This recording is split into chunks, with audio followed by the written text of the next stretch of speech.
Halo gengs, selamat datang di Zona Donghua Channel. Kali ini Mimin akan membahas spoiler Soulland 2. Buat kalian yang baru join, jangan lupa like, comment, dan subscribe, dan nyalakan notifikasinya agar kalian selalu update konten-konten terbaru dari Mimin tentunya. Oke, nggak usah lama-lama, langsung aja kita ke spoilernya. Let's go! Meskipun wujudnya disebut kupu-kupu naga bercahaya, tubuh sejati jiwa bela dirinya ditampilkan sepenuhnya dalam wujud naga. Tetapi terdapat gelombang dan lengkungan yang menyerupai sayap kupu-kupu di tepi sayap naganya. Aura yang dilepaskannya tak hanya mulia dan elegan, ada perasaan seolah-olah ia sedang memandang rendah seluruh dunia. Tarian pembantaian Dewa Naga, keterampilan jiwa keenamnya. Bayangan naga yang sangat besar muncul dari tubuh asli Radiant Dragon Butterfly miliknya. Dan segera berubah menjadi seekor naga raksasa yang panjangnya 100 meter saat ia bergerak langsung menuju Empyrean Blaze. Bukan hanya dia yang menyerang. Jiang Nanan, Ye Gui, Nan Qiu Qiu, dan Jing Ziyan semuanya mengeluarkan kemampuan jiwa terkuat mereka. Seekor ular piton merah muda besar berkilauan di belakang Jiang Nanan dan berputar-putar di sekelilingnya. Jiang Nanan berubah menjadi berkas cahaya yang mengalir deras saat ia melesat keluar tepat di belakang Tang Wutong. Cahaya putih yang ia ubah tampak seperti pakaian luar kupu-kupu naga bercahaya. Dan keduanya menyatu begitu saja. Mutiara-mutiara empirin yang berada di garis depan bertabrakan dengan tubuh sejati jiwa bela diri Jiang Nanan. Mereka terpental oleh semacam kekuatan fleksibel. Dan kekuatan api mereka tidak dilepaskan sama sekali, seolah-olah telah terputus. Tarian pembantaian Dewa Naga meletus dengan cahaya ungu yang menyilaukan. Dan gumpalan besar mutiara empirin pun terblokir begitu saja. Tang Wutong menggunakan aksinya untuk membuktikan kekuatannya yang luar biasa kepada semua orang. Dan bahkan Huo Yuhao belum pernah bertarung langsung dengannya sebelumnya. Ia dengan kuat memblokir senjata jiwa kelas 9 milik seorang ahli jiwa kelas 9. Ia bisa berbangga diri meskipun hanya bisa bertahan sebentar. Ekspresi Ye Gui tampak serius saat ia menangkupkan kedua tangannya di atas kepala. Pedang sucinya memancarkan cahaya yang kuat. Sementara keempat sayap malaikatnya terbentang di belakang punggungnya. Kekuatan cahaya yang luar biasa terkumpul, dan sosoknya yang indah tiba-tiba melesat ke depan. Nan Qiu Qiu menghilang di belakangnya dalam sekejap. Ye Gui menyalip posisi Tang Wutong di saat berikutnya, dan dia terbang menuju ketinggian yang lebih tinggi. Pedang suci bercahaya miliknya menyerupai pelangi saat menebas ke arah manik Buldou Luo, Wang Yiheng. Wang Yiheng melambaikan tangan kanannya, dan selusin mutiara empirin melesat ke pedang suci. Cahaya pedang suci terpantul, tetapi cahaya mutiara empirin jelas lebih redup daripada sebelumnya. Wang Yiheng bisa merasakan hatinya sakit. Bagaimana mungkin para master jiwa ini, yang tampaknya masih sangat muda, memiliki kekuatan serangan yang begitu dahsyat? Dia belum selesai meratap ketika seberkas cahaya merah muda menyapu mutiara empirin itu setelah berkedip dari balik pedang suci. Sesuatu yang membuat Wang Yiheng benar-benar tercengang terjadi, api di mutiara empiriannya meredup, dan daya ledaknya langsung menghilang. Mutiara-mutiara itu mulai jatuh ke tanah seperti itu. Dan ia bahkan tidak bisa berkomunikasi lagi dengan mereka. Apa yang terjadi? Sepetak kabut menyapu dan menarik Ye Gui dan Nan Qiu Qiu mundur. Jiang Nanan pun mundur dan mendarat di samping Tang Wutong. Tarian pembantaian Dewa Naga juga mencapai akhirnya, dan api empirin akhirnya menerobos bayangan naga raksasa. Dalam hal kultivasi, Huo Yuhao dan yang lainnya jauh berbeda dari Doudo si banteng manik. Namun, masing-masing dari mereka adalah yang terbaik. Mereka saling mendukung berulang kali saat kedelapan gadis itu bersatu. Dan serangan kelima gadis itu bagaikan gelombang pasang saat mereka dengan paksa memblokade Wang Yiheng. Aku tak bisa menahan diri lagi. Wang Yiheng memperhatikan ketiga orang yang sebelumnya melarikan diri itu berdiri teguh, dan kedelapan orang itu tidak lagi berusaha melarikan diri meskipun mereka berhadapan dengannya. Ia merasakan hawa dingin menjalar di punggungnya. Dia tiba-tiba menyadari bahwa dia telah melampaui area perlindungan yang ditawarkan oleh alat jiwa jarak jauh pegunungan Mingdou. Dan ini berarti dia tidak dapat lagi menerima bala bantuan di sini. Saat Huo Yuhao melarikan diri tadi, ia tidak terkena serangan alat jiwa jarak jauh yang terpasang di pegunungan Mingdou. Alasan utamanya adalah mereka tidak bisa menentukan posisinya secara akurat. Kalau tidak, Mad Bull Douluo tidak akan turun tangan. Saat ini, serangan terjauh hanya bisa mencapai 30 km. Tentu saja, ini belum termasuk peluru meriam jiwa yang diam. Jika ada peluru meriam jiwa yang diam, jangkauan yang lebih jauh bisa dicapai. Namun, alat jiwa harus bisa mengunci musuh terlebih dahulu. Alat jiwa pengintai udara mereka ditempatkan dekat dengan pegunungan Mingdou saat pasukan Kekaisaran Bintang Luo semakin mendekat, meminimalkan kerugian dan kerusakan. Inilah mengapa kendali mereka pada jarak yang lebih jauh tidak memadai. Ketika Huo Yuhao menyusun rencananya, ia sudah mempertimbangkan segalanya. Karena itulah ia diperkuat oleh Su Sansi di batas terjauh jangkauan efektif alat jiwa jarak jauh mereka. Sekalipun alat jiwa jarak jauh itu dapat bereaksi tepat waktu dan melancarkan serangan, mereka akan punya cukup waktu untuk melarikan diri saat peluru meriam melesat ke arah mereka. Yang lain juga secara alami memperkuatnya di luar batas jangkauan efektif alat jiwa jarak jauh. Jadi bagaimana jika ada title Douluo? Mereka 8 lawan 1. Huo Yuhao sama sekali tidak takut. Dari kejauhan, seberkas cahaya biru tua juga melesat ke arah mereka dengan kecepatan tinggi. Seksi belati Legiun Insinyur Jiwa Tiran Jahat telah mengatur ulang diri mereka. Namun, baik Wang Yiheng maupun para insinyur jiwa dari seksi belati ini harus mengingat satu hal. Mereka saat ini berada lebih dekat ke markas Kekaisaran Bintang Luo daripada pegunungan Mingdou. Ini berarti bala bantuan Kekaisaran Bintang Luo bisa muncul kapan saja. Mereka bahkan mungkin sedang menyergap. Sebuah bola cahaya biru dilemparkan ke udara oleh Wang Yiheng. Berubah menjadi cahaya biru berbentuk bola mata. Ketika seksi belati melihat bola cahaya biru ini, mereka segera berhenti, lalu berbalik dan mundur. Mereka bergegas kembali ke arah pegunungan Mingdou. Melarikan diri? Melihat seksi belati telah melarikan diri, Huo Yuhao tidak menurunkan kewaspadaannya sama sekali.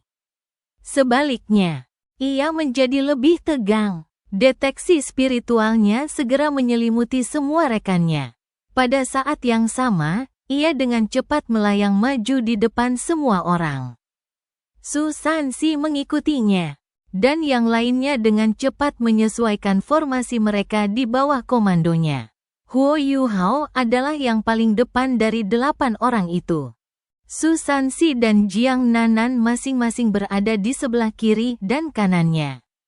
Tang Wutong berada di belakangnya, sementara Ji Juechen dan Jing Ziyan berada di sampingnya. Ye Gui dan Nan Qiu berada lebih jauh di belakang. Mereka berdelapan mengedarkan kekuatan jiwa mereka secara bersamaan. Banteng gila, Douluo, tampak acuh tak acuh. Api empirinnya berputar di sekujur tubuhnya dan mengambil wujud stereoskopis. Ia telah berubah menjadi seekor banteng raksasa dan api yang berkobar membakar. Menyebabkan seluruh langit menyala merah menyala. Dia tidak bisa maju lebih jauh. Kalau tidak, dia mungkin tidak akan kembali. Wang Yiheng sudah memutuskan bahwa ini akan menjadi serangan terakhirnya. Terlepas dari apakah dia bisa membunuh musuhnya atau tidak, dia tidak akan bertahan, dan akan segera kembali ke pegunungan Mingdou setelah ini. Di kejauhan, 7 hingga 8 proyeksi muncul dari pangkalan Kekaisaran Bintang Luo. Dari kecepatan pendakian mereka dan cahaya yang dipancarkan, terlihat jelas bahwa orang-orang ini sangat kuat. Satu serangan. Dia hanya punya kekuatan untuk satu serangan. Cincin jiwa hitam ke-7 milik Mad Bull, Douro, bersinar terang. Detik berikutnya, ia telah berubah menjadi Mad Bull. Api empirinnya masih melekat padanya, membuatnya tampak seperti banteng raksasa yang tingginya lebih dari 30 meter. Ia langsung menerjang Huo Yuhao dan yang lainnya. Orang pertama dari Akademi Shrek yang menyerang adalah Ye Guyi. Cincin jiwa kelima dan keenamnya menyala bersamaan. Di belakangnya, 4 sayap bersinar terang. Saat ini, ia benar-benar menyerupai malaikat. Sosok rampingnya bergerak berirama di udara. Dan pedang suci besarnya berubah menjadi cahaya menyilaukan yang langsung terlepas dari tangannya dan menebas ke arah banteng yang sedang menyerang. Keterampilan jiwa kelimanya, pedang suci. Dan keterampilan jiwa keenamnya, tarian malaikat. Nan Qiu Qiu bergerak hampir bersamaan. Keduanya berkoordinasi dengan sempurna. Cincin jiwa kelima dan keenam Nan Qiu Qiu juga menyala. Sebilah pedang merah muda panjang melesat ke langit dan melekat pada pedang suci. Dibandingkan dengan pedang suci itu sendiri, pedang itu tidak terlalu mencolok. Namun, ketika pedang itu lepas dari genggaman Nan Qiu Qiu, cahaya merah muda yang dipancarkannya dengan cepat menjadi lebih intens. Pedang itu berbentuk seperti kristal merah muda yang memancarkan cahaya merah muda yang memukau namun samar di bawah cahaya keemasan pedang suci. Nan Qiu Qiu menggenggam tangannya di depan dada. Wajahnya serius saat ia mendorong tangannya ke depan. Setitik kristal merah muda seukuran kuku jari melayang keluar. Saat melayang, aura Nan Qiu Qiu tampak sedikit melemah. Itu adalah keterampilan jiwanya yang kelima, pedang pemusnahan rubi, dan jiwanya yang keenam, bintang pemusnahan. Kedua cahaya pedang itu bersatu dan langsung mendarat di tubuh banteng. Kelang, pedang suci itu langsung hancur berkeping-keping dan berubah menjadi kilatan cahaya keemasan yang tak terhitung jumlahnya, lalu menghilang. Setelah itu, pedang pemusnah rubi juga hancur berkeping-keping. Namun, kombinasi kedua pedang ini berhasil melemahkan api di tubuh Mad Bull Douluo. Setelah itu, bintang pemusnahan pun tiba. Kekuatan Annihilation yang luar biasa ditunjukkan saat itu. Bintang Annihilation, yang tampak hanya seukuran kuku jari, melepaskan cahaya merah muda terang saat menyentuh api. Cahaya itu membekas di dahi Mad Bull Douluo. Seolah-olah ada kristal yang tumbuh di kepala Mad Bull Douluo. Cahaya merah muda itu terus membesar dan semakin membesar. Ukuran bintang pemusnahan pun membesar dengan cepat. Selama proses pembesaran ini, ia menyerap api. Api yang membara sama sekali tidak efektif melawan kekuatan pemusnahan. Ini adalah, Wang Yiheng juga terkejut. Ini pertama kalinya dia menyaksikan kekuatan Annihilation. Kekuatan seorang kaisar jiwa biasa mampu melemahkan api empirin miliknya dan tumbuh di saat yang bersamaan. Bagaimana mungkin? Bintang kehancuran adalah jurus jiwa keenam Nan Qiu Qiu. Jurus ini juga merupakan jurus jiwa terkuatnya saat ini. Namun, jurus ini berbeda dari jurus jiwa keenam para master jiwa biasa. Nan Qiu Qiu akan menghabiskan lebih dari 30% kekuatan jiwanya untuk melepaskan bintang kehancurannya sekali. Ia bahkan menghabiskan 50% kekuatan jiwanya untuk melancarkan jurus ini. Cara terbaik untuk menghadapi bintang pemusnahan adalah dengan menghindarinya sepenuhnya. Meskipun sangat kuat, ada satu masalah. Ia tidak bisa mengunci lawannya. ia hanya bisa terbang maju. Namun, banteng api langit terlalu besar. Terlebih lagi, Wang Yiheng adalah orang yang sangat sombong. Ia tidak berniat menghindari serangan itu. Karena itu, ia langsung terkena serangan. Efek bintang pemusnahan adalah ia mengubah kekuatan musuh menjadi kekuatannya sendiri. Ketika ia melahap begitu banyak kekuatan hingga mencapai batasnya, ia akan boom! Sebuah ledakan dahsyat terjadi. Empirin Blazing Bull terpaku di tempatnya sebelum api di sekujur tubuhnya mulai membesar. Namun, ia hanya mengeluarkan api dari tubuhnya. Untuk mengatasi bintang kehancuran, Wang Yiheng tidak punya pilihan lain. Ia hanya bisa meningkatkan output kekuatan jiwanya. Seperti yang telah diprediksinya, bintang kehancuran dapat terisi penuh hingga hampir meledak. Meskipun sangat sulit untuk dihilangkan, namun, jumlah kekuatan yang dilepaskan oleh bintang kehancuran sangat besar jika ia meledak. Kemampuan Nan Qiu tidak istimewa. Namun, bintang pemusnahannya menyerap kekuatan Mad Bull Douluo. Oleh karena itu, Mad Bull Douluo akan sangat menderita jika hancur berkeping-keping. Api yang dilepaskan Mad Bull Douluo juga akan melemah secara signifikan. Setelah kedua wanita itu menyelesaikan serangan mereka di udara, terdengar raungan naga yang merdu. Tarian pembantaian Dewa Naga kembali melayang ke udara, mengepakkan sayap kupu-kupu ungunya yang berkilauan. Ia menerjang ke arah banteng api Empirin. Huo Yuhao memilih waktu ini. Tepat ketika bintang kehancuran telah hancur berkeping-keping, reaksi banteng gila Douluo sedikit tertunda.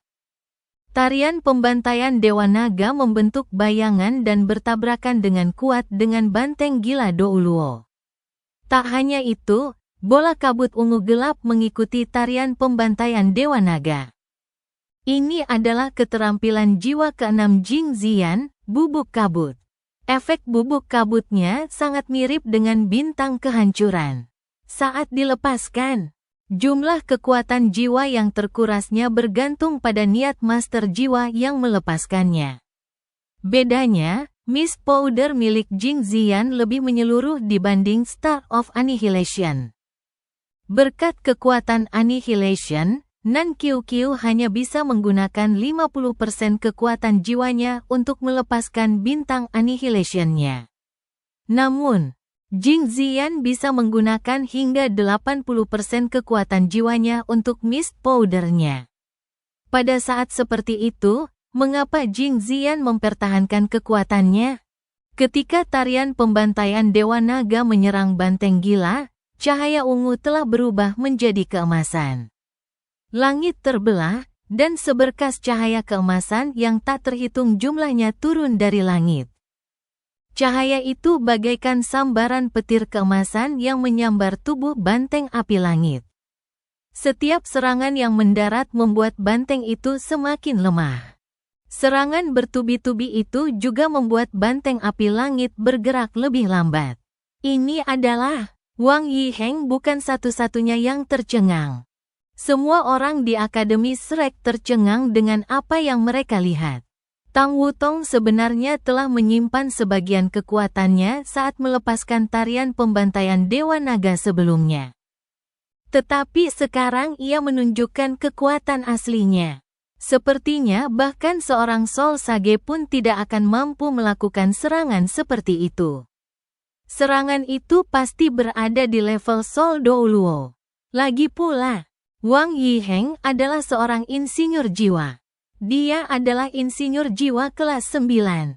Dia tidak memiliki banyak keunggulan dalam hal jiwa bela dirinya. Karena itulah dia menahan serangkaian serangan ini dengan menggunakan Empirin Blaze-nya. Tarian malaikat, pedang suci, pedang penghancur rubi, bintang penghancur, dan tarian pembantaian Dewa Naga yang dilepaskan sepenuhnya sangat menekannya. Detik berikutnya, tubuh besarnya telah ditelan oleh bola kabut. Ledakan bubuk kabut Jing Ziyan menyebabkan pirolisis. Pirolisis terjadi dari dalam, menghasilkan karakteristik pemisahan yang luar biasa. Kabut tersebut menyatu dan menelan Mad Bull Douluo sebelum akhirnya terbelah. Kabut ungu itu langsung berubah menjadi merah menyala sesaat sebelum menghilang. Namun, semua orang bisa merasakan bahwa sejumlah besar kekuatan jiwa Wang Yiheng telah terkuras selama proses penghamburan ini.